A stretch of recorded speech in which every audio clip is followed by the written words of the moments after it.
Now, in the last lesson, we looked at how we can use class selectors instead of tag selectors. And this gave us way more flexibility and allowed us to specify the styles that we wanted for individual image tags or individual HTML elements. Now, if you're looking at CSS selectors, you might also come across the ID selector. And the ID selector is a little bit different from the class selector, although they do have some similarities.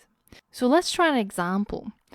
Inside this H1, I'm going to add an ID attribute, and this is going to have an ID called heading. Now, in order to change the style of my heading and target the heading ID, I have to specify my selector slightly differently. So let's create a new section down here called ID selectors, and I'll show you how you can select it. So remember, our ID is called heading, and in order to target it, I need to use the hash symbol, or some might call it the pound sign. And then I'm going to add the name of that ID, which was called heading, and the rest of it is exactly the same. So let's make the color of the heading blue, shall we?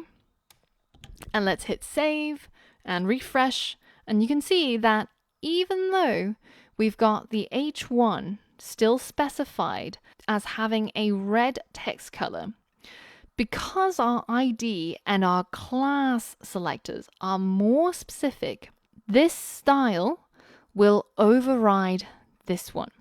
And if you have a look inside the Chrome Developer Tools, selecting the H1, you can see that we've got the H1 color being red, but it's crossed out because the ID heading is more specific, and therefore this is the one that we see on our website.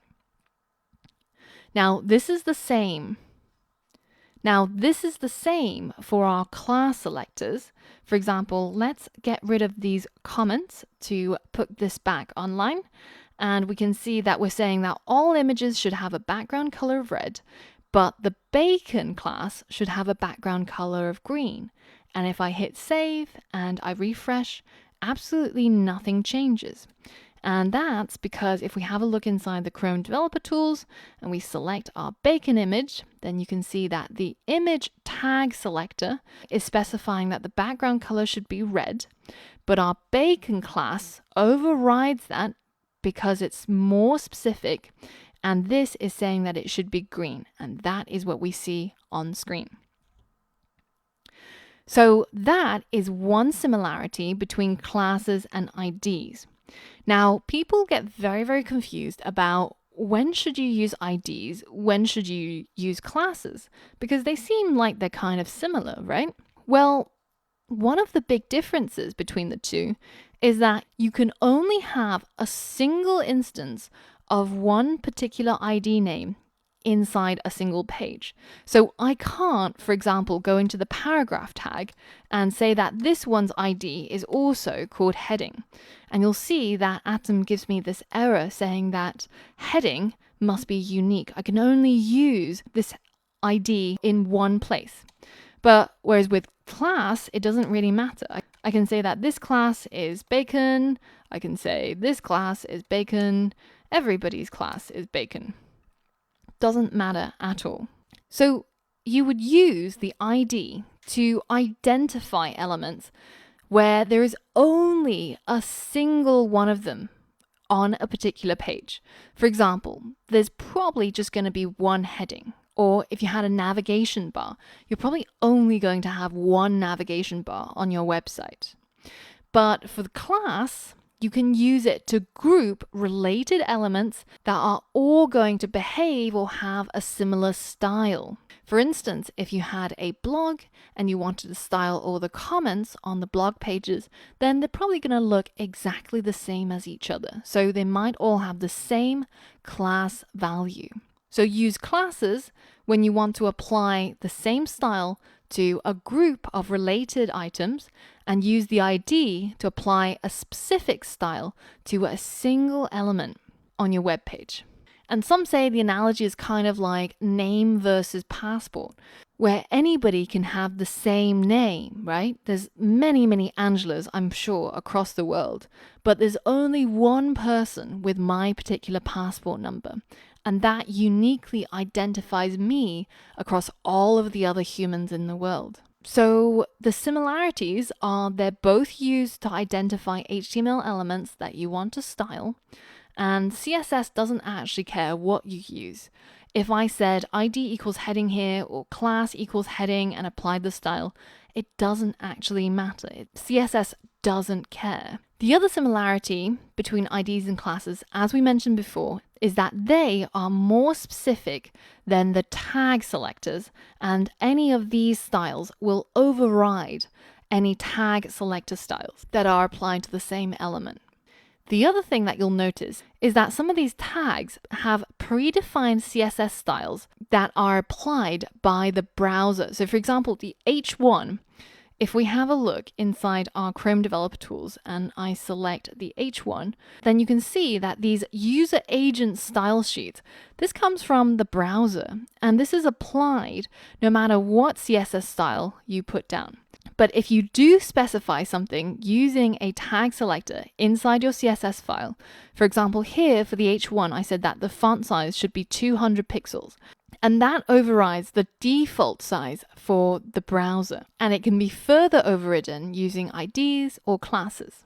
Now, the differences between IDs and classes, which is what trips up most people, and the first thing to remember is that a particular ID can only be used once on this page. So I can only have this heading ID once on this page, but I can have more than one ID. So I can say maybe this one's ID is called first paragraph, but I cannot use this again anywhere else inside the same page.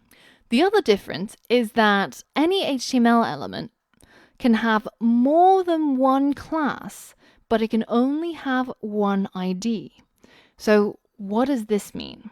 Well, let's say that I wanted my broccoli image to be circular, then we can change the border radius as we did previously. And I can do that by adding another class to my broccoli image called circular. And if I go into my style sheet and I target this circular class, then I can specify that its border radius should be 100%, which is going to be circular.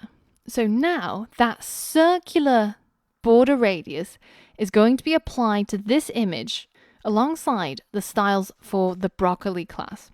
So if we hit save and refresh, you'll see that my broccoli image is now circular, but my bacon image is left completely alone. And I've implemented this by adding two classes to the same HTML element. Now, you can't do the same thing with ID. So let's add another ID, for example, called big, and we tried putting it down here. And let's use it to change the font size to something ridiculous like 1000 pixels.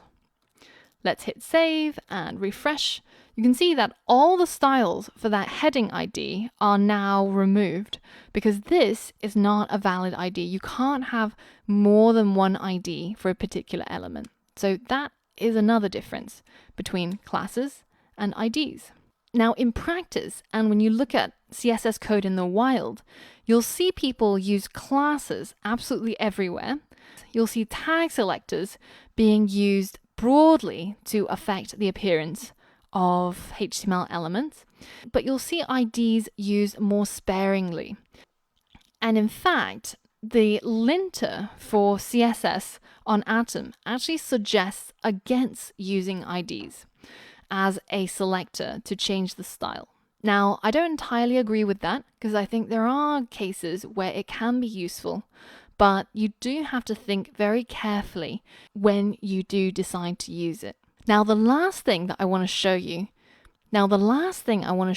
with regards to CSS selectors is something called a pseudo class.